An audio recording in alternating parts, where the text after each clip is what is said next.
Welcome. I'm Laura Candler, and I'm excited to be able to share information with you about the reading workshop approach. I'm so excited to see 185 people in the room right now. This is more than Francie and I have ever had for our sessions. So obviously there's a great need and a great interest in this topic.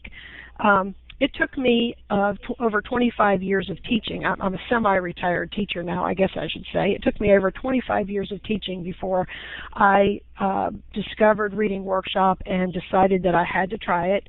And I'm hoping that we need to, hang on a second, Francie, let's remove the my video privileges here. I'm hoping, I guess, with this webinar that I'll be able to share strategies with you, and that some of you who are, especially who are younger teachers, won't wait 25 years before you start using it, because it's a very exciting and very effective strategy. Pretty much as soon as I started using it, I started seeing results, and I started thinking about ways that I could share the information with teachers. But I'll be sharing a little bit more about myself later in the webinar. I'd like to just get started with the presentation. So let's move on.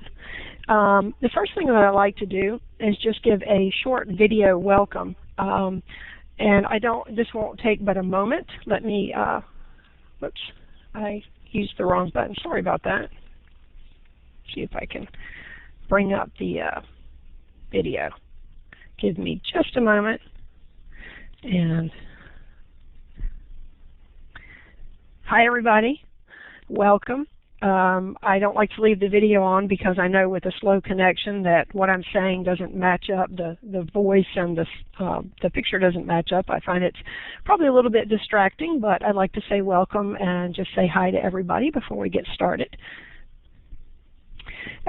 After the next thing that we're going to do is we're going to take a look at the objectives for this webinar. And we'll be showing you your way around the Blackboard or Illuminate Live setup. We'll be doing the presentation is on getting started with Reading Workshop, and finishing up with questions and answers and a prize drawing. So let's kind of jump right in. Ooh, I got to back up. I forgot something very important. Down there at the bottom, I'm the one presenting, Laura Candler, and my moderator is Francie Kugelman, and Francie is a 5th grade teacher. I guess we met maybe a couple of years ago through the internet, and we've done a lot of collaborating together. She is in her 11th year of teaching. She's taught 5th and 6th grade, and she works in Los Angeles. And Francie, would you like to say anything? And we are going to try to keep the video.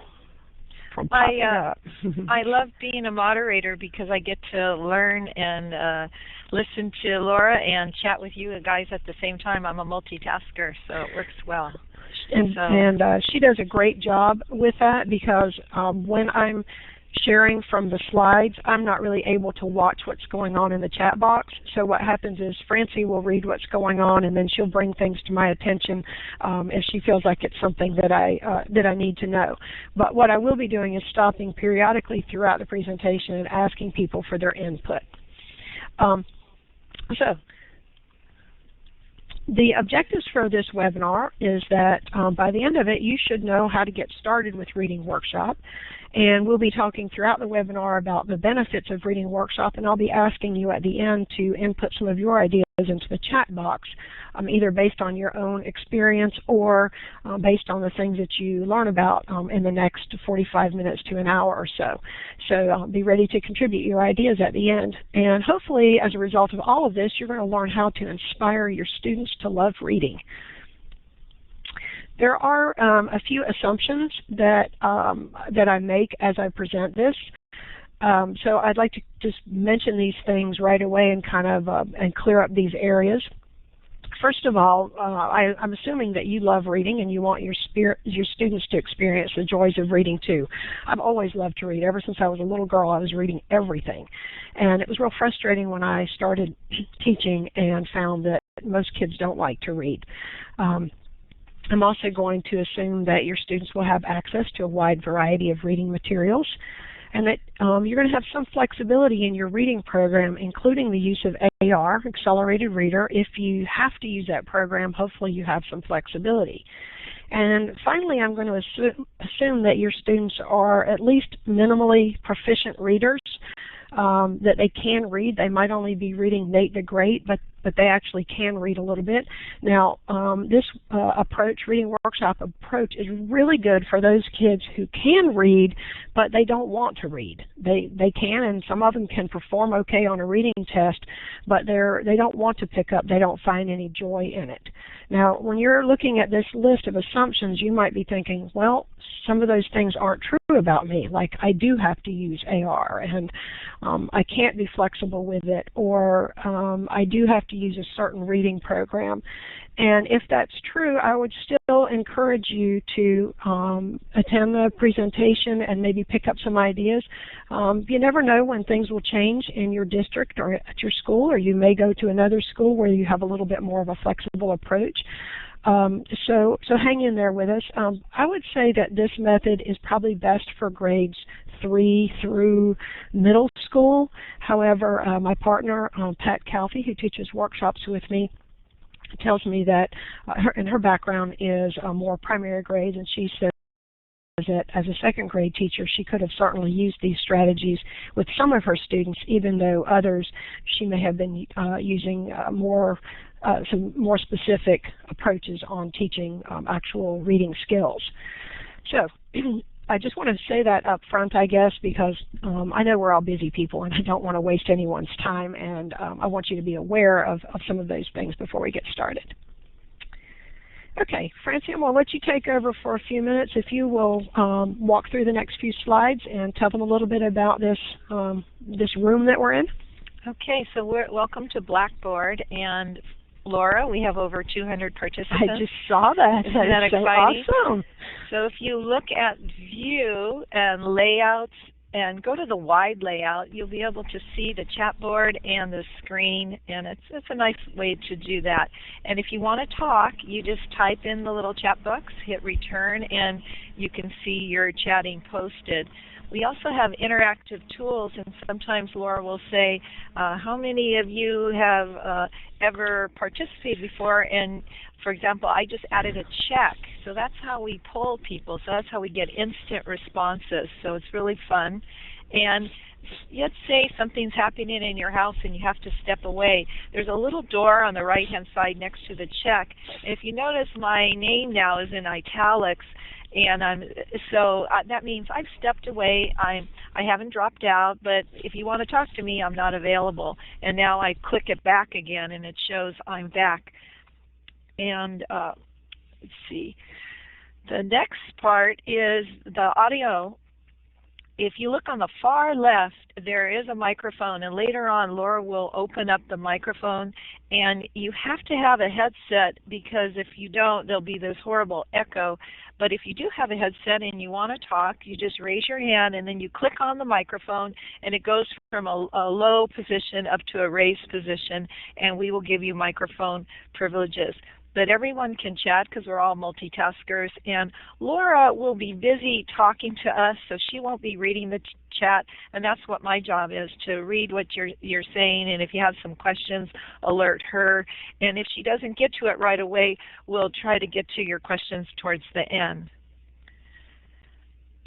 The whiteboard is fun. We get to click on it, and it's has various tools.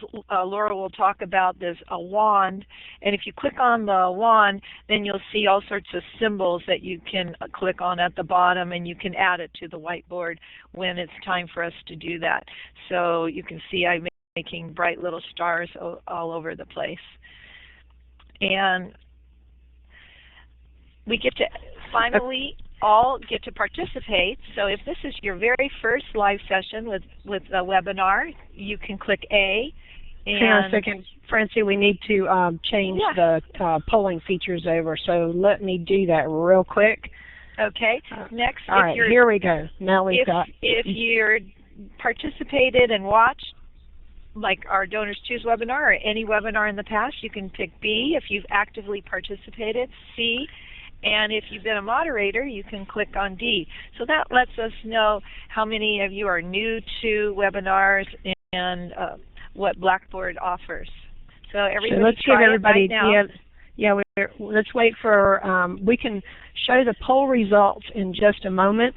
Right. that we're waiting for everybody click in the chat box. We want you to look for the ABCD tools next to the number of participants where our names are. That's how we know you're participating. It's right in the bottom corner.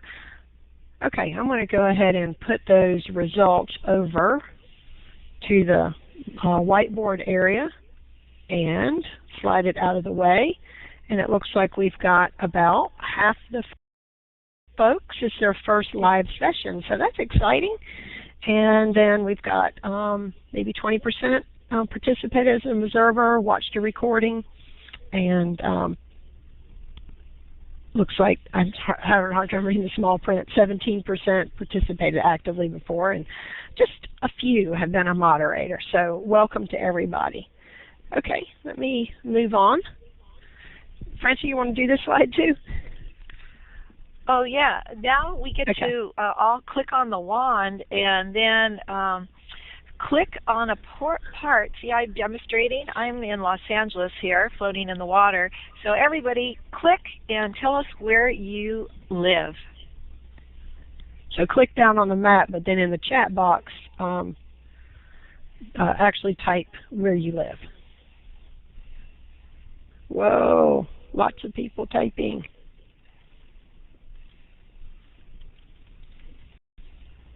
And someone, oh yeah, she couldn't hear me. Okay, I'm just going to type again about the audio setup wizard because someone couldn't hear us. So I'm just going to write tools, audio setup wizard. Okay, Laura, you're on.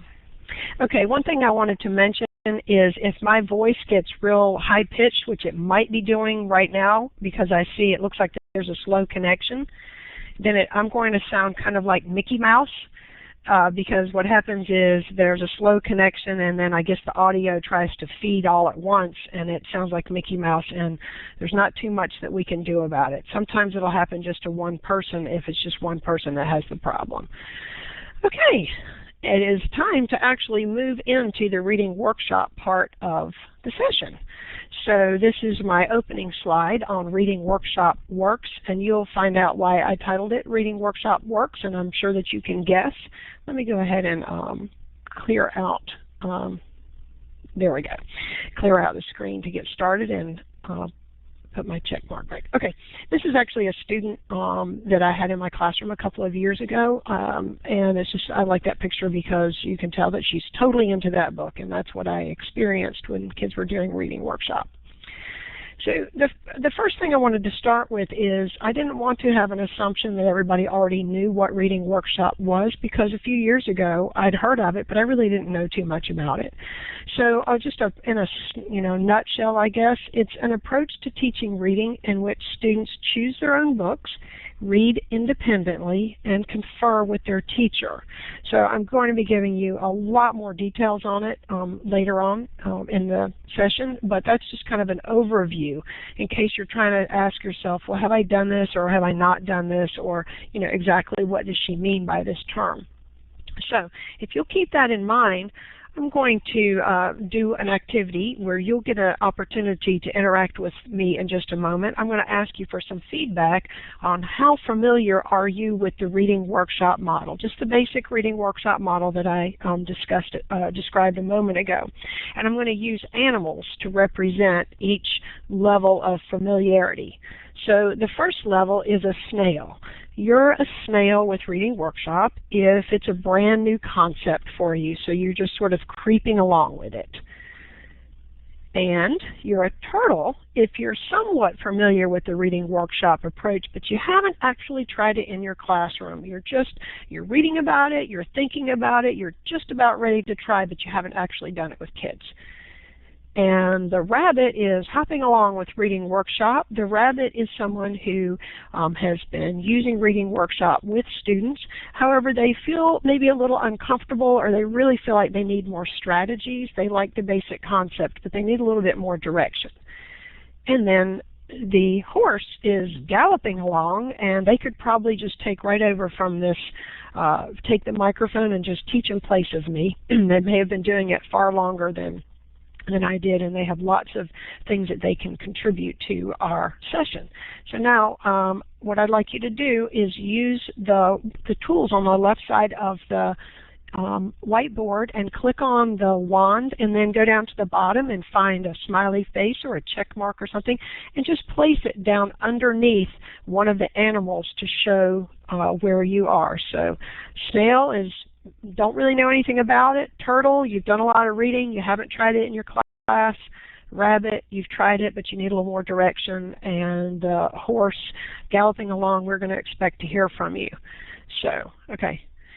Wonderful. This gives me a great overview as far as where we are with the group. That's really important to get that feedback from you. Okay. It may be, okay, let's move on. All right, so let me just take you on a little short journey, I guess, of my road to reading workshop. I'm going to try to make this as brief as possible, but I think it kind of helps to understand how I came to embrace the reading workshop model, because you may be following a similar path. First, I guess I went through all of the different stages I just mentioned. First I was a snail, and then a turtle, and then a rabbit, and then a horse as I went along the road to reading workshop. I've been reading about it on and off for years. I started out reading about it with some assigned reading in graduate school, but I was really reluctant to try it out. I love reading, and I love the idea of letting my kids sit and read their own books during reading, but I just honestly didn't see how it could be that effective. It was just kind of one of those it's too good to be true type things. But something just kept pulling me back to the idea, and I began to read more about it. And here's a list of books that many of you may be familiar with. Maybe you've even read. They're all excellent books, and they are located on my reading workshop page. There's a whole page that I have strategies about reading workshop, and I'll give you the URL for that in a few minutes. The Book Whisperer is wonderful. Many of these books are just terrific. But the problem that kept holding me back all the time was I just wanted somebody to tell me how to get started and what am I supposed to do, and just like day by day, step by step, what am I supposed to do? But I couldn't really find anything like that, so I finally just said, you know what, I'm just going to have to just jump in and get started, and that's what I did. And I tried it, and I kind of tweaked it, and I worked with it, and I loved it. So after I began using the program, I realized that I was really onto something, and I wanted to share the strategies that were working. So I started writing down everything I was doing with the intention that I would one day want to share that material with others. So what happened is I ended up writing the book Empowering Readers, which was subtitled A Quick Start Guide to Reading Workshop, and it was to share easy strategies for getting started with reading workshop. And that went so well, and there was such positive feedback from teachers using the strategies that I started thinking, this is a digital book, but I would just love to see this book be on bookshelves and get in print form, because there's just something about a print book that makes it so easy to share. So I looked for a publisher, and I found one. And what happened is that the Empowering Readers became Power Reading Workshop, a step-by-step guide. And it is in print form now. So right now, before I go on, I guess I want to kind of address the fact that I've mentioned this book that I've written. I know some people might be looking at this and thinking, okay, Laura, this is not going to be anything more than a sales pitch for your book. And I really, I don't want you to feel that way, because I'm not trying to sell you my book at all. If I was trying to sell you my book, I wouldn't have listed 6 other books ahead of my own book. I would have just listed my book and so on. But I'm trying to sell you on the reading workshop approach. And what you'll get from this webinar is hopefully enough to get started. Whether or not you get the book, that's not significant to me. I really want to share the strategies because I think they're so important. So let's move on to more specific details about what I mean when I think of the reading workshop approach. I've done a lot of research in different books, as I mentioned, and on the internet, and this is kind of the basic model that I've seen quite a bit, and that is that the reading workshop approach has a read aloud and mini lessons for 10 to 15 minutes, and then independent reading and conferring for 35 to 40 minutes or so, and then a response to reading and sometimes a closure activity for about 5 to 10 minutes. And at the bottom of the slide here, it just mentions Beth Newingham's reading workshop video, and this is, there's a link to it on my workshop page. She has an excellent video that shows maybe 5 minutes of reading workshop in a younger grade classroom than mine, but it's an excellent video, so we'll have a link to that in the follow-up materials. Okay. So let me just give you I guess, quick overview of what do I mean by the power reading workshop. I felt that for my grade, especially in 5th grade, that basic model that I had been reading about was probably not going to be enough to take some of my top readers where they needed to go. And so I started looking for additional things that I could add that would kind of ramp it up a little bit and make it more challenging. So I added on what I ended up calling power reading tools, and you know, graphic organizers, different kinds of goal-setting activities, self-assessment, all kinds of things. And so those two pieces together are what I mean when I refer to the power reading approach. It's the basic reading workshop plus those other components. But what, somehow, oh, I'm sorry. This was very similar to the previous slide, so I thought the slides were out of order, but it's not. I want to poll you once again, only this time I want to poll you about whether you're familiar with either this book or Empowering Readers. It's really the same content, so either way, Empowering Readers was the first one. So if you look at the letters and the choices, if you aren't familiar with either one of those books, it would be A. Maybe if you've looked at either one of them online, that would be B. And if you're currently reading one of them, that would be C. And if you've actually finished reading one of them, then that would be D. And that is to help me kind of, you know, be aware of what your needs are and to not bore you if most people have already read the book. So let me go ahead and put those results over.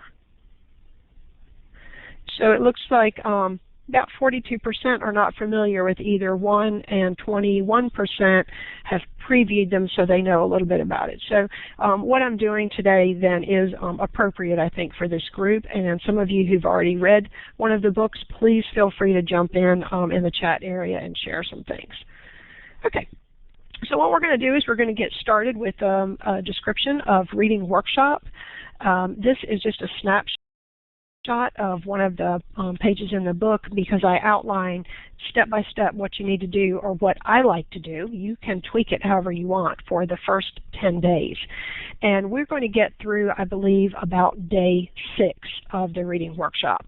And we may not quite get that far depending on questions and things that come up and how much I need to stop. So I've set it up so that up in the corner, the right corner of the slide, you'll see what day we're on, and it's not like one slide per day. Some days we'll have several slides. So the first thing that I do at the very beginning of school is, even before I talk to my students about how much I love to read, and even before I read aloud, I give them a reading interest survey. And there are a lot of these things on the internet. I'm sure you can find one. This is the one from the book. But it's just a simple survey to find out their feelings about reading and the types of books they enjoy and so on. And I don't want to get into my reading lesson too much before I give it, because if they don't really like to read, if they hear me talk about how much I love to read, they're not going to want to be very honest about that. So that's the first thing that I do. And then as the kids are finishing up with their reading interest survey, the next thing that I do is, and it's sort of out of order on this slide, but I start allowing students to go to the classroom library and choose a book. So it's sort of two things going on, but that kind of is a management thing to allow them to go just a few at a time. And when everybody's finished their survey and most people have a book, I'll pick a book like just a simple fun thing like The Diary of a Worm, that's just short and easy to read and fun, and I'll just read it to my class with lots of expression. Nothing real heavy. I do like to read the book Thank You, Mr. Falker near the beginning of the year, but not necessarily on the first day of school. And then I give them no more than about 10 to 15 minutes to read silently, because, you know, at that point, a lot of kids don't know how to sit still for 10 or 15 minutes and read silently. And it's partly for me to be able to observe their behaviors. and see how they act when given that time to read. But you might notice that I haven't gotten them out of their seats. I haven't let them go find a little cozy spot to read. I don't like to do that until after the first day of school, because I really don't know the kids very well. So I'm going to do one more day, and then I'm going to ask for your input about it. So on the second day, I do read aloud, but I sort of have a mini lesson on guidelines and what I expect from the kids.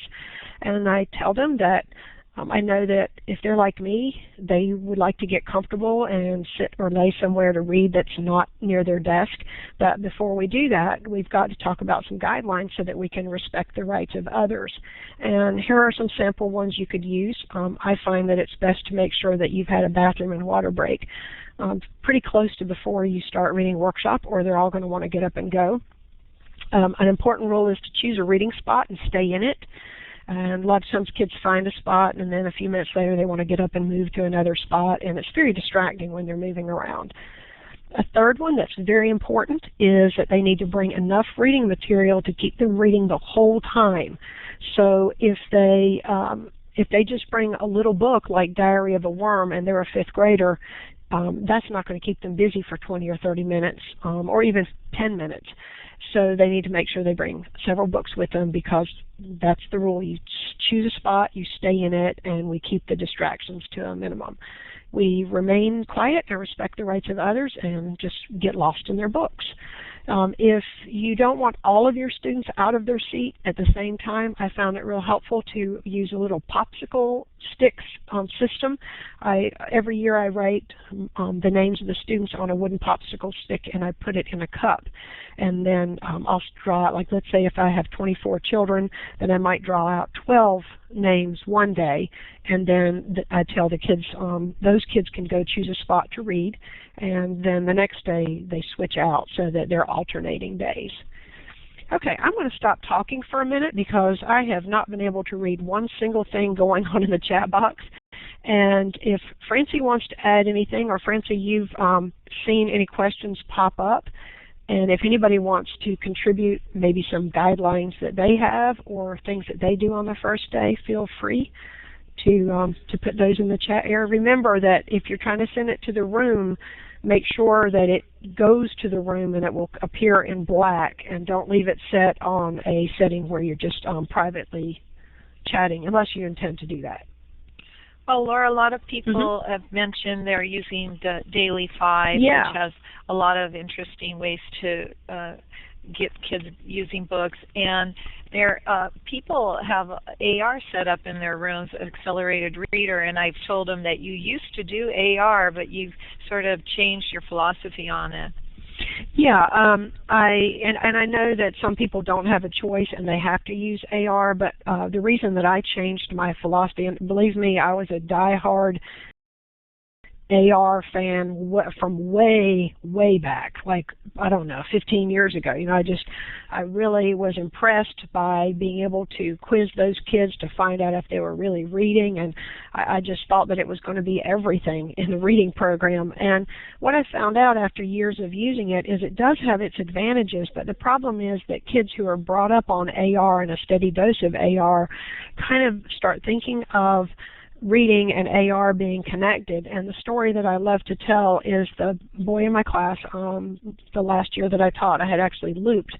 So I had him in 4th grade, and he came up to 5th grade, and our school was moving away from AR, which was perfect for me, and I told my class, we're not going to be using AR this year. And they were just so, it was almost comical. Their faces, their mouths dropped, and some of them were just like, are you kidding? Like, they thought it was some kind of a practical joke or something, because they had had AR their whole lives. And this one boy jumped right up out of his seat and he says, what? No more AR? Well, what's the point of reading then? And everybody just stopped and looked at him. And then he kind of sat back down, and I just said, exactly. Like, your attitude right there is why we're not using AR, because reading is about, you know, learning to be a better reader and enjoying books. and not about, you know, taking a test. I mean, he thought that the whole point of reading was that you have to pass a test at the end. He had no concept of it outside of AR. So I think that you have to, if you have to use AR, use it flexibly, and don't lock kids into certain reading levels and that kind of thing. Just be very flexible with it. So anyways, let's move on to Laura. I have yes, one more sure. thing. Oh, someone wanted you to talk about the 5-finger rule for selecting a book, because if they're picking a book on day one, do you just let them pick a book and then later on? Let's hang on for a second, because that's exactly what we're going to go into right now. So, because day 3 is about how to choose books. So days 1 and 2, I'm not worried about them choosing a book. They can pick easy books, hard books. It doesn't really matter, because, you know, what I found was that each day, even from the very beginning, I want to have that same kind of format where I do some reading aloud and maybe some kind of a short mini lesson like on guidelines or whatever, but I want to have a big chunk of time for them to read. And I found out that if I tried to cram all of these lessons into the first couple of days, then the kids never had time to read. All they did was listen to me talk for the first 3 days of reading. So I'll actually wait till day 3 before I get into anything about how to choose books. So I'm going to share something about the 5-finger rule in a book that I'm going to share with you right now, but it kind of goes back to AR, because the first bullet there says ask students how they choose a good book and then briefly discuss. When I asked my students, they said, well, I see how many AR points it has. And then it was, I see what the reading level is for AR, and I look at the colored dot to see if it's the right color. And they had no concept of how to find a book based on what they wanted to read. So I would say things like, okay, so if you go to the public library and they, you know, how are you going to find a good book? And then somebody raised their hand. Well, the public library has the AR list. So then I was like, okay, suppose you go to the bookstore, and it was hard to get the concept of that, you know, of what it means to choose a good book. So we spent some time on that. So a wonderful book that I found is the Goldie Socks book. It's called Goldie Socks and the 3 Librarians.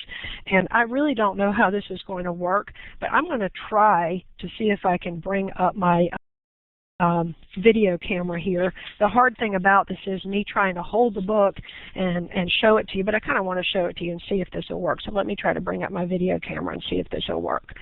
Let me, Francie, could you change the polling back to checks and X's, because I love to be able to ask questions to find out what people know.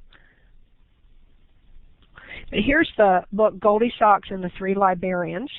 And the first thing that I want to do, there, Princey's got it, is could you give me a green check if you're familiar with this book, and a red X if you are not familiar, as in you've read it with your students? Oh, what fun. I love it when I get to share a book that a lot of people haven't read. The only thing that I don't like about this book is the librarians part, because, you know, we teach kids about not to say library, we say library. So this is going to totally ruin them. But this is a great book. I'm going to start by reading a little bit to you. And what I did is I typed up a little bit of it in advance so I could try to show you the pictures and read from where I've already typed. This is tricky, but I'm going to try. Once upon a time, nestled deep in an enchanted forest, there lived a book-loving bear family. Papa Bear was a public librarian, Mama Bear was a school librarian, and their son Baby Bear was a librarian in training at the Grizzly Preschool.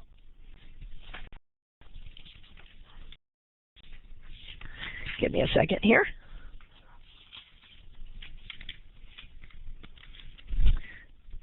Hopefully you can see that. One morning, a little girl named Goldie Socks was on her way to school.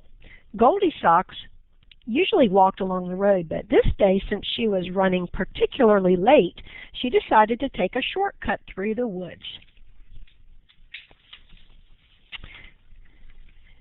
Okay, trying to position it. There's Goldie Socks, and here's what she's seen. By and by, Goldie Socks came upon an astonishing sight. There, in the middle of the forest, she saw a cottage made of books. And then Goldie Socks, of course, goes into the cottage made of books, and she starts looking for a book, and she can't find a book. She's looking for a just right book, and it goes through the whole process of her pulling out different sized books and so on.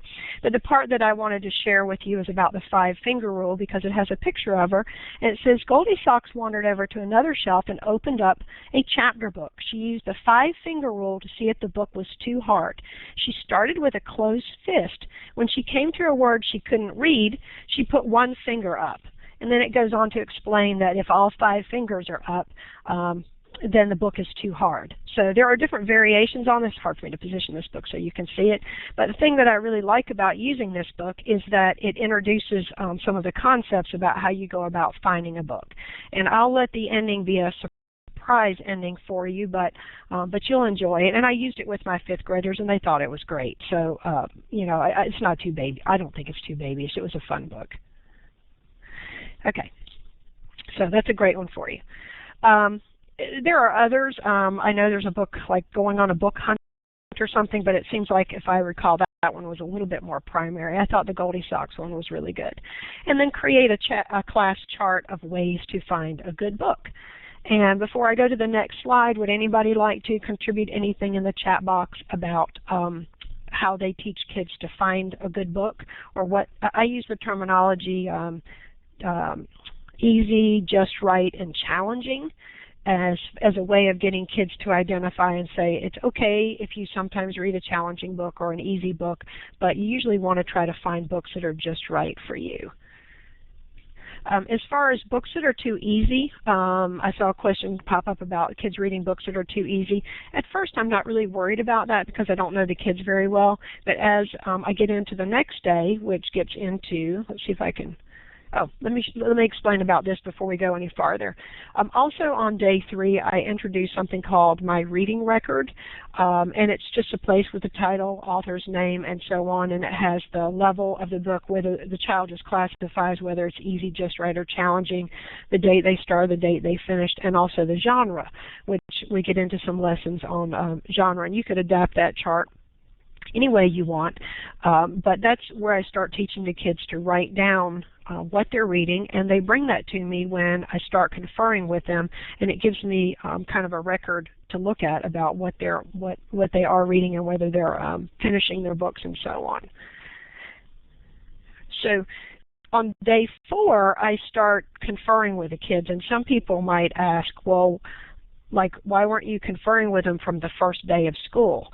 Well, the reason I don't start conferring earlier is because it's a kind of a management thing. In order to be able to sit and work with a student, the rest of the kids really need to know, you know, the guidelines, and they like if I start conferring with the kids too early, that the other kids are going to be up and about the room. So you might not even feel comfortable on day 4. You may end up deciding to wait until day 6. So these days are definitely just flexible. It's just kind of a set routine that I found that works really well, but you could certainly take more than one day for what I would consider a one-day lesson. So what can you confer about? Well, you can, at the beginning especially, you can just ask them about their books, maybe have them read a passage to you quietly, work on a certain skill. I'm going to talk to you in a minute about how I talk with the kids about the kinds of thinking they're doing. I try to meet with each student at least once a week and keep a written record of just jotting a few notes for myself. I'll show that to you in a minute, and I do try to keep a timer and just set it for like 5 minutes.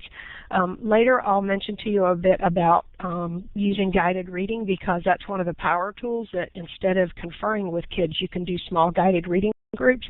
But at the beginning of the year, I don't want to get into guided reading groups. I just want to meet with each kid and just have little private informal chats and start to get to know my kids. And I do the guided reading a little bit later. This is the reading record that I use. I just have it, that's enough for 3 weeks worth. I fill out one sheet like that for each student, and my partner Pat said that she uses something like this, but she tabs it, I believe is what she said, with a little tab with the kid's name sticking out, and any kind of reading assessments or anything that she does on the child at the beginning of the year goes behind that tab. So it's like one notebook with all of the data and everything together. So I think having a record like this is really effective. I just make a few notes to myself, and then the next week I can look at what I wrote about my conference. So does anybody have any, like I said, I can't really read the chat information, so this would be a good stopping point if anybody wants to add something in the chat box or have a question. Francie, has anything come up that... Well, someone just mentioned that they've got, kindergarten, and I don't know if reading workshop is going to work well with kindergarten. Right. And that's something that when I saw the people registered for the workshop, when I saw that there were some K2 people, I realized that I probably should put in the webinar information up front that it's probably this model is probably most appropriate for second and higher because of that fact. So I understand that some people who are kindergarten teachers may not find it to be helpful, and that's fine. Other people, if we have any kindergarten teachers that do anything similar or want to add some comments in there to the chat box to help out with that, Anne-Marie, do you have a headset? Anne-Marie raised her hand, so I gave her a mic if you want to turn it on. You know what, Francie, I think let's hold off on audio questions until the end of the session, because I've still got a number of slides here, and I'd rather people just ask me questions with the microphone at the end so we can make sure we can get through this. Someone had an interesting question about when to abandon a book. When, how do we teach a kid, like, gosh, that book just isn't for me? Yeah, well, I think that's another thing we can maybe discuss at the end of the session, but I think that's, is pretty much what I teach the kids. If you've read a little bit into it and you just don't like it, there's no reason to have to struggle through to the end. But the next thing that I do on the 5th day, or approximately the 5th day, is introduce the idea, and this is kind of where your mini lessons on your actual skills and strategy starts to come in. The first few days are more management. But at this point, I ask the kids, like, well, what do you think reading is? And a lot of them say, just tracking the words with your eyes or saying the words. And I tell them that really reading is thinking, because good readers have to use their brains as well as their eyes. It's possible to sit there and call words and not have any idea of what you're saying. And so we discuss that a little bit, and then I read aloud a book or a passage or an article that really they can get a lot of different kinds of thinking. And an example would be this, the picture here is Wilma Unlimited. We've cleared out the checks and X's. How many people are familiar with Wilma Unlimited? Just use the green and the red.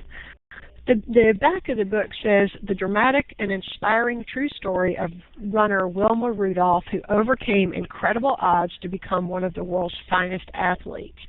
Before Wilma was 5 years old, polio had paralyzed her left leg. Everyone said she would never walk again. But Wilma refused to believe it.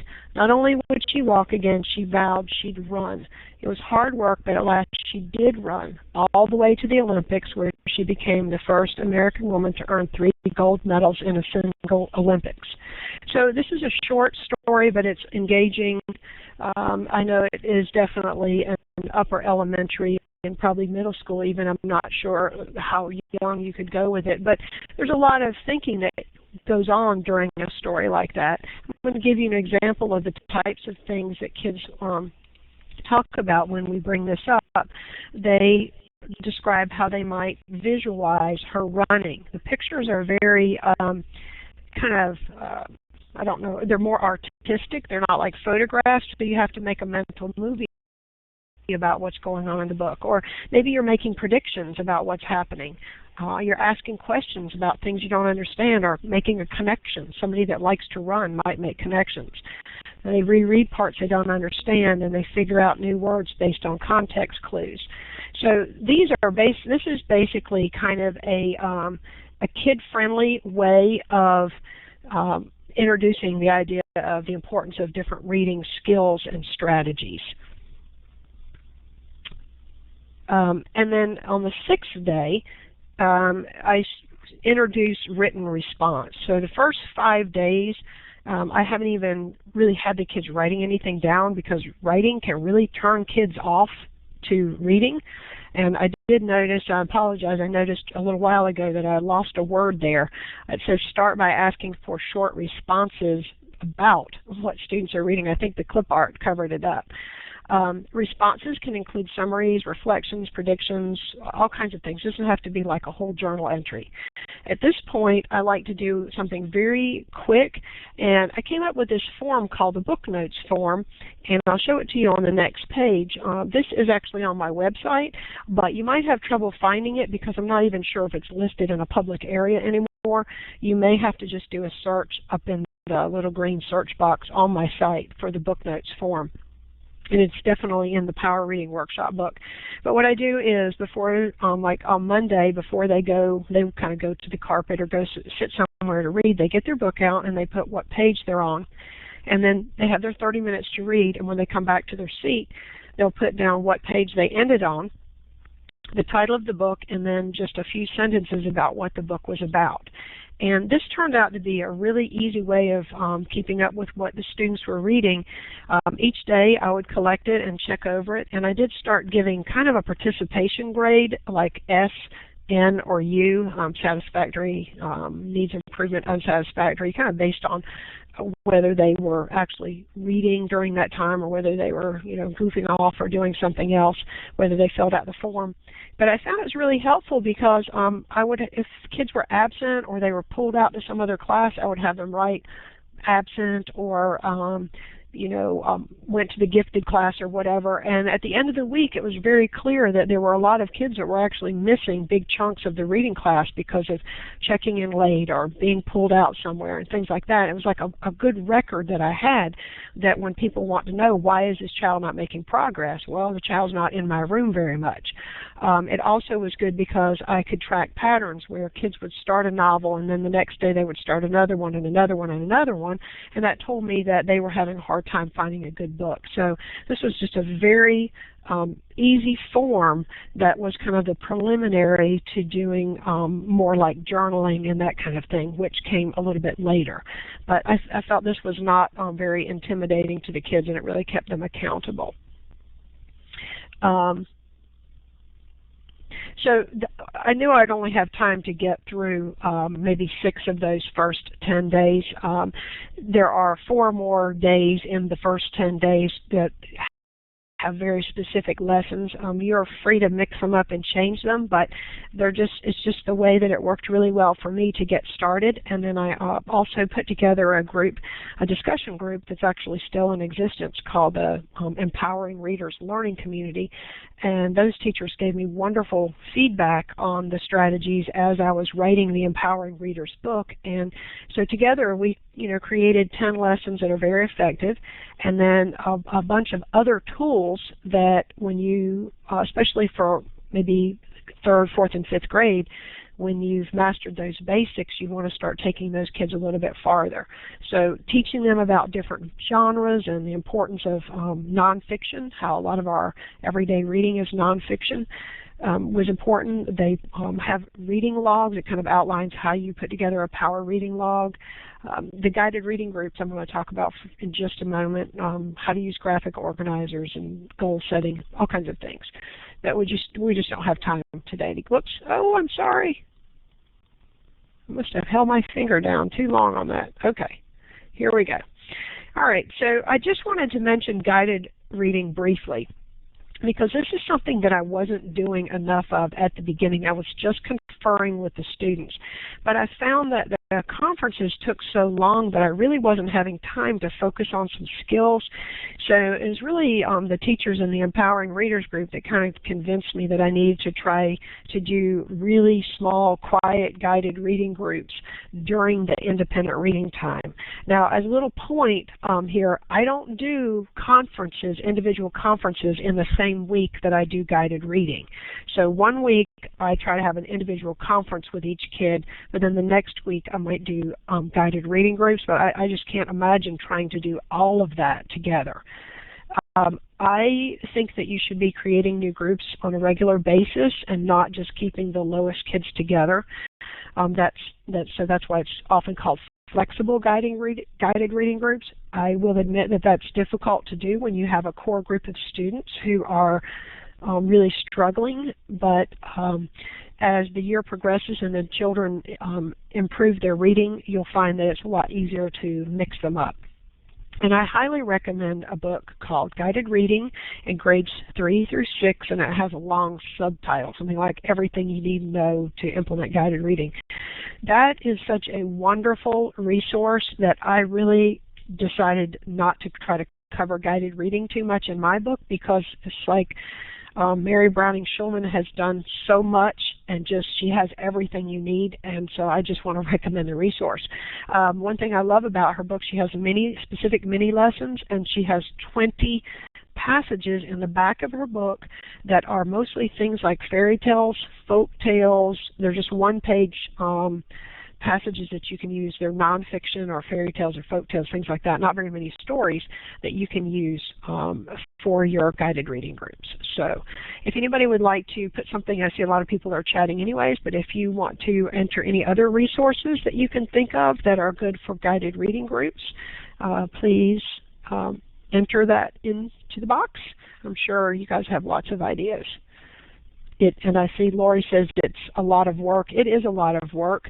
I think it's a lot of work to get started, but you know, once you go through it for a year and you have some resources, then you have somewhere to go with that. Okay, so I told you at the beginning that I'd be asking you what are the benefits of Reading Workshop, either from your own experiences or just based on this presentation. If you'd like to share in the chat box, what do you think the benefits would be of using Reading Workshop if you are allowed to fully implement it, or if you already have been? So I'll wait for a minute and see what people. Tina says students reading real books reflects real life reading. Kids are excited about reading. One thing that I didn't really mention is differentiation, and this ties in with the response to intervention model, because you're differentiating the instruction because each student is reading on their own level. And we didn't discuss here, but it is covered in the book, that you're constantly trying to encourage kids to read the most that they can at the higher levels, to not be satisfied just to read Nate the Great when you can do so much more. And that's really what I found, that when you met individually with kids, you could encourage them to do more reading, more difficult reading, and really make a lot of out of their progress. Laura, yes. There are so many wonderful comments streaming. I know. And what I really see is when students have their own choice, then suddenly they care about books. It's the oddest thing. My bookshelf was never looked at. I started selling books, and then when I tried Reading Workshop, they started reading books. It doesn't make sense almost, but they somehow love it. I know. Were you the one that told me? Somebody told me that she had all of her books boxed up in her garage to sell, and then when she started using Reading Workshop, she took all those boxes of books, brought them back into the classroom, and the kids were just thrilled, and they were just tearing into them. I don't know if that was you or not. Yeah, and because a lot of them were like lit circles, which I had also stopped doing just for the monitoring problem, then, you know, if Sally and Jane want to read the same book, it became very exciting now. Right. So my lit circle copies were being used. Right. I think as somebody who loves to read myself, you know, this was so exciting for me to just see. But the thing that was not just exciting about the kids loving to read and the choice, but I picked a couple of the, I've got 2 on this page and 2 on the next, but these are just kind of like testimonials from teachers that were in the Empowering Readers group, or who still are, about their experience with Reading Workshop. Julia says the students who had been less enthusiastic readers turned into kids who asked for reading time, chose to read when they had a spare moment, and who groaned when Readers Workshop time ended. What a difference. Wow. And then Jenny says, I'll confess that I got very nervous right before our state testing, but the results came back in last week, and I'm thrilled with the test score results. All of my students passed, even the ones who received special services. Now, I'm quite sure that Julia and Jenny and these 2 here were doing the guided reading and the different things and the power strategies. They weren't just sending their kids off to read. They were really working hard at it. Rebecca says, my students moan when we don't do Reading Workshop and cheer when I throw in extra time. I've seen enormous growth in my students already this school year, hundreds of Lexile points in just 4 months. And then Linda, every student showed growth, with some growing as much as 1.5 to 2 years in only 5 months. And these were just a few that I selected. Just really powerful results, and it's just, what's exciting is not only do the kids love to read, but they're making progress. Because I've done some things before, like literature circles, where the kids love to read, but it wasn't really paying off. When I did literature circles day in and day out, it really didn't pay off in the reading skill growth. So I continue to look for something that would be more effective in getting results. So those are some testimonials or whatever. So I guess earlier there was a question, it may have even been before the recording started, about administrators. How can I convince my administrator to try this? One thing might be to have them watch the webinar if they would be willing to do that, or show them some of the testimonials and just say, can I just try it for a couple of months, and let's test my kids at the beginning of the year and then test them again 2 months later and see if they're already making some progress. And sometimes you have to pilot something in your school and really push for it and see if you can get a buy-in from that direction. And if you're working hard like many of the teachers, and you're already working hard anyway, so why bother to work hard doing something that's not as effective? But this is a sort of joyful type of working hard, because you're working with your children and you're getting to know their their abilities in reading, and you just really connect with your kids in a different way. I'm telling you, it'll just totally change your classroom. So it's very exciting. Okay. Here's a little quote I want to leave you with. At the very beginning of the workshop, I said a lot of kids can read, but they don't like it. So Mark Twain says, the man who does not read good books has no advantage over the man who cannot read them. And I think Reading Workshop really hits that. We've got kids who can read, but they don't read. And I think there's a word for it now. We used to only talk about kids or people being illiterate, meaning they can't read. But I believe I've recently heard a term alliterate, which means that somebody can read, but they choose not to.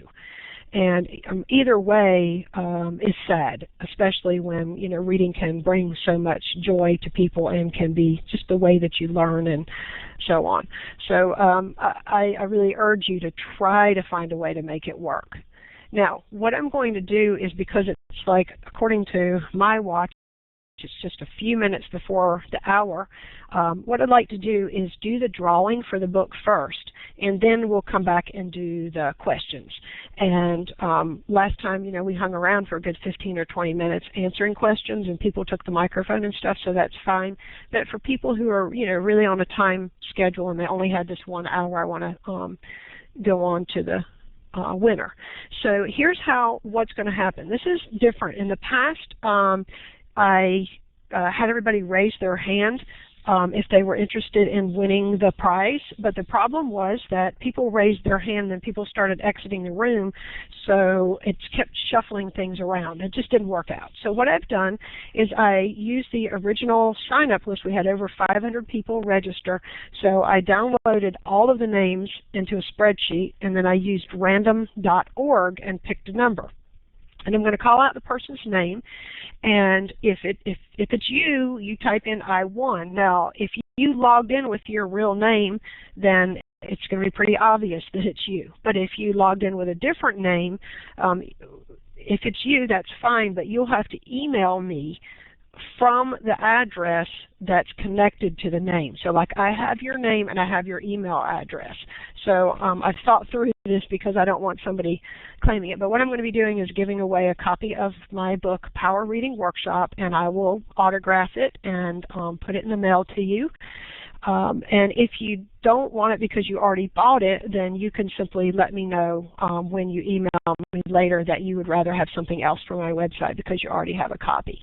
And I did want to say, in case I forget, that this book right now, I have a newsletter list of Candler's Classroom Connections newsletter, and I will be signing you up for the newsletter as a part of the webinar follow-up. And if you're not interested in continuing, you can just unsubscribe. But newsletter subscribers have a special deal where they can get the digital version, which is a PDF, and the print version for 50% off of what they would be if you bought it on your own. So that link right there. Francie, could you put that in the chat box because they can't click on the slide? All right, so let me see who the winner is, and I'm going to type her name in the chat box, and it is, I hope I pronounce it right, Christy Webler or Weebler. Is Christy in the room? If Christy is not in the room, I go to the next person. Oh, Christy, you're going to be so upset when you watch the recording. Okay, I'm going to the next person. The next person is Tina Gibson. Is Tina Gibson in the house? I see Tina's Tina name. says me. Okay, Tina, you are the winner then. And after the webinar, if you will email me using the address that you used to sign up, and if for some reason that's not really Tina, then I'll let you know who the next person on the list is. But I'll send her an autographed copy of it as soon as she gets in touch with me.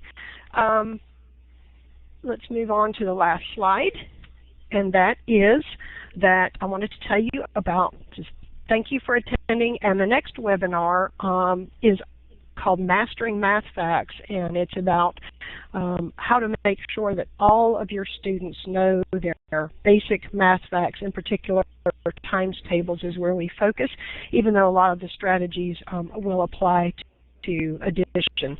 But that was one of the big things with me as a 5th grade teacher. It drove me crazy that the kids would come to me and they didn't know their times tables. And I put together a system that the last 5 or 6 years, when I use this system, every single one of my kids learn their times tables. And it made life so much easier for them and for me. So I'll be sharing that 2 weeks from tonight on August 4th at 8 o'clock. So I'll send everybody an invitation as soon as I have the registration live for that. And please join me on Facebook at Teaching Resources, where I'll be posting new materials and things like that. So thanks everybody for coming, and please hang around because we are going to answer questions now, but I wanted to try to wrap up in an hour for those people who really felt like they couldn't wait around. And I'm going to leave the recording, I'm going to leave it recording so that whatever anybody asks in the next few minutes. And I'm going to have a lot of reading to do tonight because after it's over and I go back through the recording, I'm going to be reading all of the comments. I'm sure it's going to be pages and pages. So right. If anybody has a question, I want to recommend that you, when you're ready to leave, before you leave, just do a select all in the text box and copy and paste all this great conversation, because there's some gems in here, there's great URLs, and if you just copy and paste it and put it in a Word doc or whatever, you'll have all this information. You know what, they may be able to do a file save as and save it as and save the chat. I know as a moderator we can do that, but I'm almost thinking that if they click File, Save, Chat Conversation, they can save it as a text file. Yeah, great. Peggy's here. Hi, Peggy. I didn't even see you. Peggy says yes, you can save it all. Great. So at the top, okay, everybody, it's File, Save, and Save Chat Conversation. Right. Then you can scroll back through and look at the links and everything. So, okay. So anybody have questions that you, and probably the best way, if you do have a headset and you want to take the microphone, you can raise your hand and ask it. But if you don't have a headset, it's going to be really hard to use your computer speakers. It's really going to be very difficult to ask a question that way. Okay, so what have we got here? Well, Laura, yes, go ahead. What about addressing the basal reader? How can you find time to do both? Okay. So this has been a discussion in a number of different groups and with different groups of teachers when I've done workshops about if you're required to use the basal reader. I think it partly depends on what your requirements are and how flexible your administrator is in letting you try something new.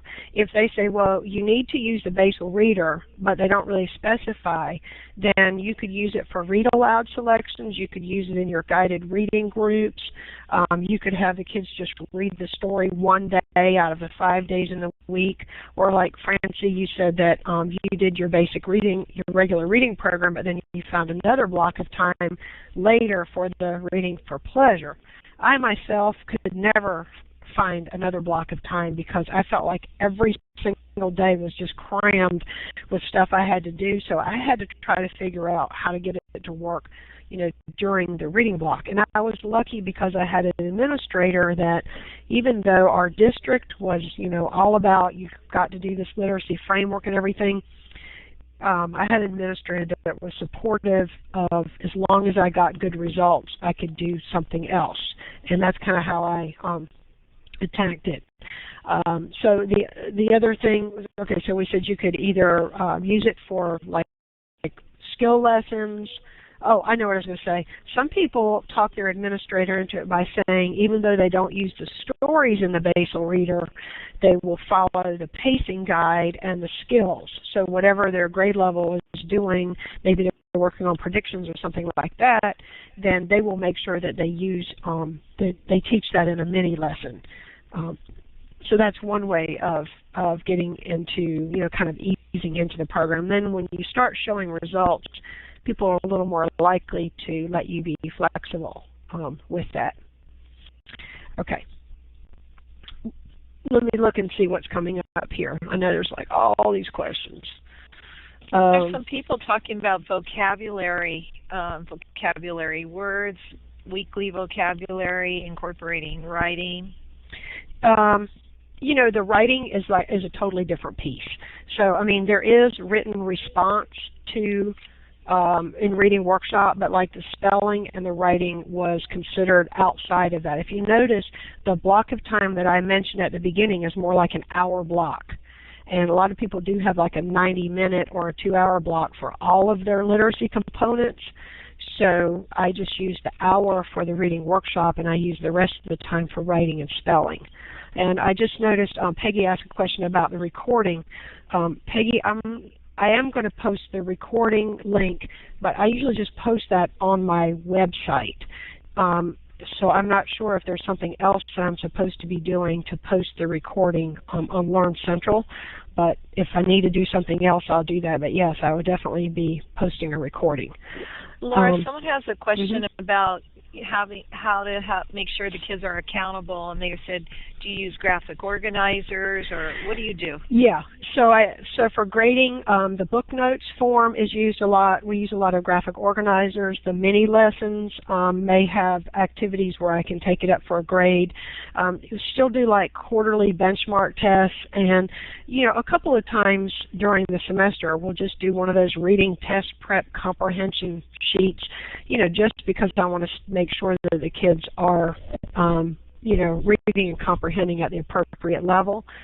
So usually the grades are not that much of a problem. There was another question that came up, and I'm trying to find it. It's so hard when there's so much. How about a question about whole class novels? Yeah, like that's every year was. I do Hatchet. And yeah. Then how do you have individual stories and a class read? Yeah, that was exactly the question that I saw, but I was like, I know there's something I wanted to talk about.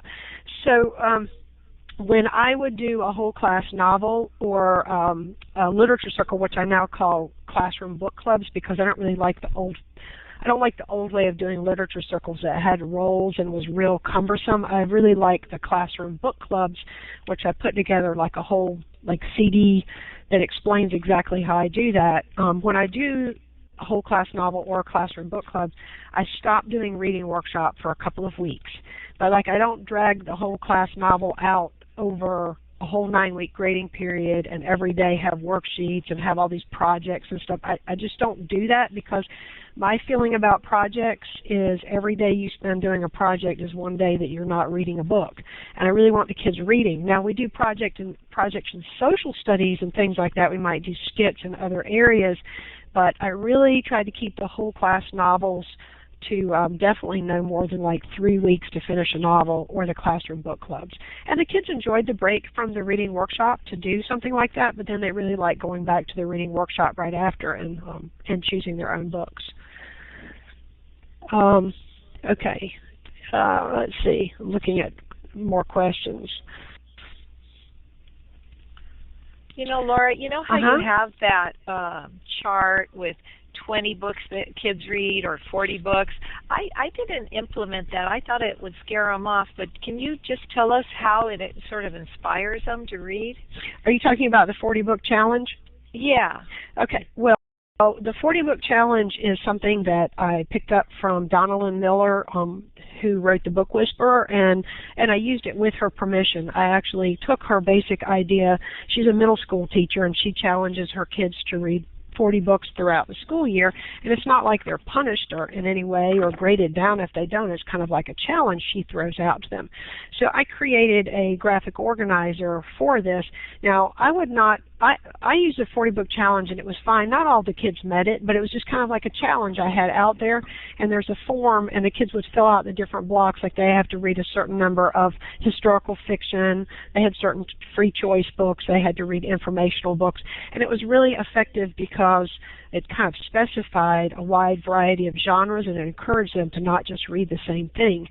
And like I said, there was no real penalty for not doing it, but when I would have conferences with them, I'd ask them to bring me their power reading log, and we'd look to see where they were on their 40-book challenge. But I will say this, if you are not able to fully implement a reading workshop, you don't want to do the 40-book challenge because your kids don't have as much time to read. I mean, you would only want to do that if they have at least 30 minutes a day in class time to read, or they're going to get frustrated with that. And then there was an easier version of it called the 20-book challenge that's for younger kids, and the challenge there is to try to read books that are a little bit longer, not just the little short ones, because I remember in about 5th grade, it seemed like the kids, they could read more than Magic School Bus, Magic Treehouse. Like, they just wanted to read that, but they could have gone to a higher level, but it was just kind of scary reading something bigger. So there was no grade tied to it at all. The 40-book challenge was just, there is a certificate in the book that you can get at the end of the year if the kid, but because I didn't have AR, I didn't want to put a lot of rewards with it because I didn't have a way of finding out if they were really reading it or not. So, let's see. Look at Michelle's question. Yeah, I was looking at that. You see that? It says, the book doesn't really get into how I incorporate other things. It's all about reading workshop, and it basically focuses on more or less if you have an hour for reading workshop, like what you would do, but it doesn't. And then I think there is a tip in there somewhere that, and I had mentioned it early in the webinar, that sometimes I do conferences and then some weeks I do guided reading groups, but I don't try to do both of those on the same day or the same week. So I didn't try to fit in, like, I don't do that much with whole class novels and things. Maybe like once a grading period I might do a literature circle type thing or a whole class novel, but the rest of the time is mostly reading workshop. The mini lessons, I had to see a question about mini lessons. The mini lessons, it seems like there's a part in the book that gets into planning and mini lessons to some extent, and a list of skills and things, but I don't have like specific mini lessons for like here's how you teach prediction or here's how you teach inference. There are a lot of great books like Strategies That Work by, I think it's Stephanie Harvey. She has excellent mini lessons, and if anybody knows of any other books, I can't think of them offhand. I think Reading with Meaning there's like a lot of good books out there already that have day-to-day mini lessons that help you teach skills to kids. I see Scratch Track is free. I don't know. I must have missed something there because I don't know what Scratch Track is. Jay, if you could give some more information. It's probably in the middle of a thread that I'm missing. Well, what about people who have to use AR? Couldn't you just promote the book as this is a great book and just kind of downplay the AR part of it? I don't, yeah, there's a question, do you address ways to incorporate AR? Okay, so the people that I know that have to do AR, what they do is they try to downplay the rewards and certificates aspect. And the old AR system used to be where each school had to buy the CDs that had certain tests, and it was very limiting. And in a regular school library, you know, you might only have 20% of your books are AR, and it was very frustrating to the kids. But now AR has changed to where it's the online, where when you pay for the subscription, your students have access to every single test they've ever written. And I think that's much better because, you know, it doesn't limit the kids in their choices. But I just think having too much emphasis on accumulating points kind of gets you away from the kids being able to pick books that interest them. They're just trying to, it's like a kind of pressure on trying to meet a certain point goal. So that's what I would say is if you have, teachers tell me they still use it. Some teachers say, well, some kids like AR, so I just make it available. One thing I will say is if you use AR, I definitely would not let them take AR tests during their independent reading time. My kids had to do it during their snack break or when they first came in or something, because your kids will spend the time at the computer taking a test instead of reading. And then I've seen some questions coming up about leveling and book levels.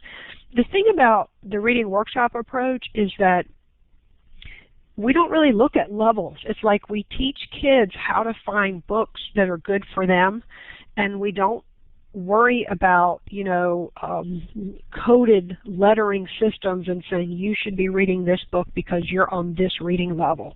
You know, I've told a story before about a student that I had that was kind of a slow reader. When I say slow, I'm not saying that she was not smart, she just read very slowly.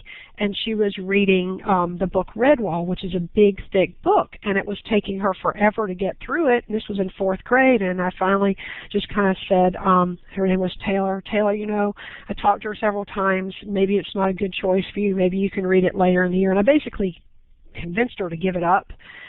And later that day, I saw her like all teary-eyed in class, and I went over and said, Taylor, what's the matter? And somebody next to her said, she's upset that you made her stop reading Redwall, and she just was like crying, Redwall, Redwall. And I was like, I felt terrible, and I just went and got the book. I put it right back in her hands. I said, you can read Redwall, but, you know, we need to work out a plan. You need to be reading like 10 pages a day or whatever. And she actually came up with a little chart and figured out how many pages she needed to read, and as long as she was kind of staying on her reading plan, it was fine. But that's a perfect example, is if I had told her that's not in your AR level, you just can't read it. So, you know, leveled readers are really good for guided reading. I do agree with that. I see a comment from Beth. So leveled readers are great for when you have a guided reading session and you want to know like what level you're working with. Okay. Anything Laura, else, Francie? A lot of people have some questions on library. Did you organize your library, or did you just have the books? Some people say, do you organize it by genre? That was not like a strong point for me. I did try to have, I had like one big rack that had a lot of fiction. I had another rack that I tried to put the nonfiction there and biographies and things. It didn't really stay separated out, but beyond that, I just felt like it would have been too much of a management nightmare to try to keep them all separated. But I know a lot of people do, so I'm not trying to put down the idea of separating books. I'm just saying for me personally, it just wasn't something that I could handle trying to keep it all straight. Okay, let's see. Any other questions? I'm just kind of scrolling here for a minute. It's so many questions. And some of you are answering each other's questions, and that's wonderful. I appreciate that. We have a lot of expertise in here. Well, let's do this. If you've been hanging around hoping that I would answer your question and I haven't, just type it in there one more time for me, because I'm getting lost in the chat sequence here. Laura, I posted one that I copied earlier. You know how a lot of us have this RTI now, helping intervention. Yeah. So I know for the first year you can't really show any test scores, but you can do quarterly testing, and if the kids start improving on their reading comprehension, right there, that you might help prove that you're doing fine using this new approach. I do believe in quarterly testing, especially when you're using an approach like this where you're not getting much data. I really think you're doing a disservice to kids, and I used to be completely against testing every quarter because I just thought that it took too much time. But then I realized if you've got an approach like Reading Workshop and you're not using AR, you do need some concrete data to say whether these kids are making progress or not. I'm sure that there are some models of Reading Workshop and some students that may have trouble with it, and you need to know early on if your kids are not responding to the strategy so you can adjust them. And there might be students that you need to put them back into more AR because you feel like they're not being honest with you about what they're reading. So, and thanks for everybody that's who's sharing these different links in here. Peggy's just shared one. I need to look at that one. I know I've looked at it before. I need to look at it again. Stephanie says, how do you manage the students who are not reading independently, like chatting and distracting others? Well, first of all, my rule is if I use that book notes form and I grade them. So a kid who's chatting and distracting others is going to get unsatisfactory for the day, and at the end of the week they're going to have a really bad grade on their reading. The other thing is going to read somewhere in the room, like sitting on the floor, is really good if you can get the kids to separate and be like arm's length away from each other, because then they don't have the opportunity to chat. But if they sit close to a friend and they start chatting, then they have to come back to their desks. So I take, they don't have the privilege of doing that. But another thing you can do is use audio books and put headphones on kids, because when they've got a headphone and they're reading a book, they have to be following along in the book. And there's a whole part, I think it's one of the power tools in my book, that talks about headphones and audiobooks. That really helps with that kid that's so distractible, because now they're listening in their headphones and they're reading along and they're tracking with their eyes and they're not distracting other kids. So I guess that's my biggest way of controlling that.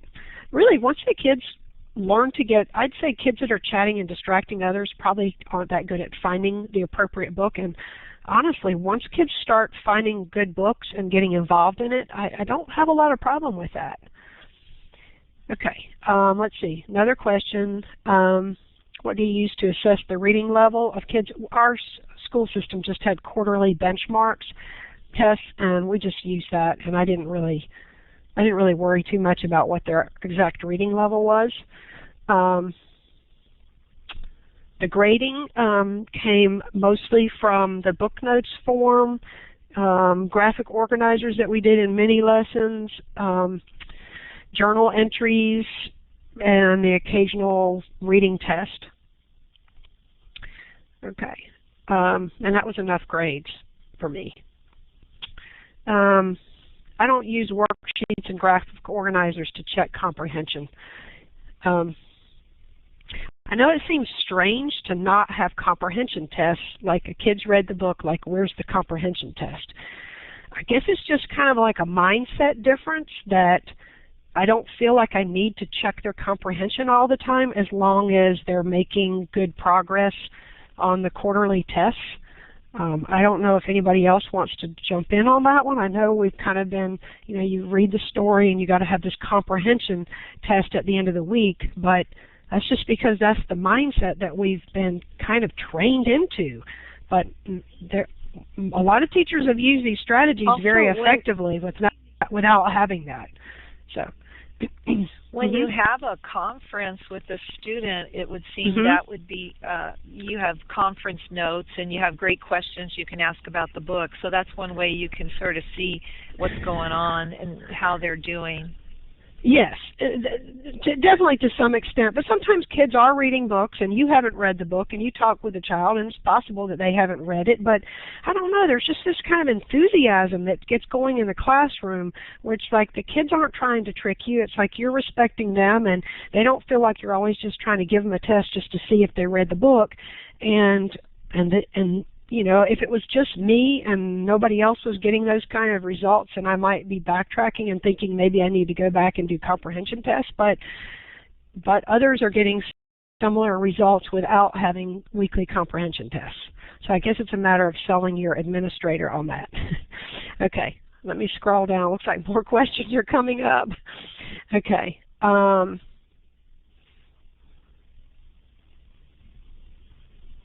Yeah, a lot of good ideas coming out in here. Establish trust in your classroom. Yeah, you can't read every single book, so. I have a question. Yeah. Mm-hmm. What about how some of us assign reading at night, and are they going to be reading their RW book at home, or then they'll leave it at home? Yeah, that's a good question. There's a whole, it's like opening a whole can of worms on the home reading log thing, because this came up in the Empowering Readers discussion group. I originally had a home reading log as a part of the first version of Empowering Readers. And then some people kind of called me on it, and they were like, you know, home reading logs are just a bunch of busy work for me, and the parents sign off when the kids aren't reading, and it really frustrates me, and, you know, and all of that. And then I started thinking about it. I said, well, you know, it's really not a part of Reading Workshop. It's just something that I've done. So my position on reading logs is, and reading at home, yes, we want to encourage the kids to read at home. And if you have parent support and you can pull off a reading log and the parents are supporting you, I think that's fine. But if you've got kids that aren't reading at home and it's just a big, you know, pile of paperwork and it's going to frustrate the kids, just make sure they're doing a lot of reading at school. Now, if you do home reading, I let my kids either bring the book home and read at home and then bring it back, but like if they didn't bring it back, then they knew they had to have another book. So some kids would have a nonfiction book in the classroom and a fiction book at home, and they just kept them separate. Other kids will take them back and forth, and then if they forget one, they'll have to get, you know, a shorter book, like maybe a Magic School Bus or something, to read at school that day. So it just depends on the kids what they want to do. So Debbie, I just saw a question, I think Debbie had earlier, do you use a lot of rubrics? I don't. There is a rubric in the Power Reading Workshop book for evaluation. I never even mentioned it. I don't even know why I didn't think about it when all the questions came about grading.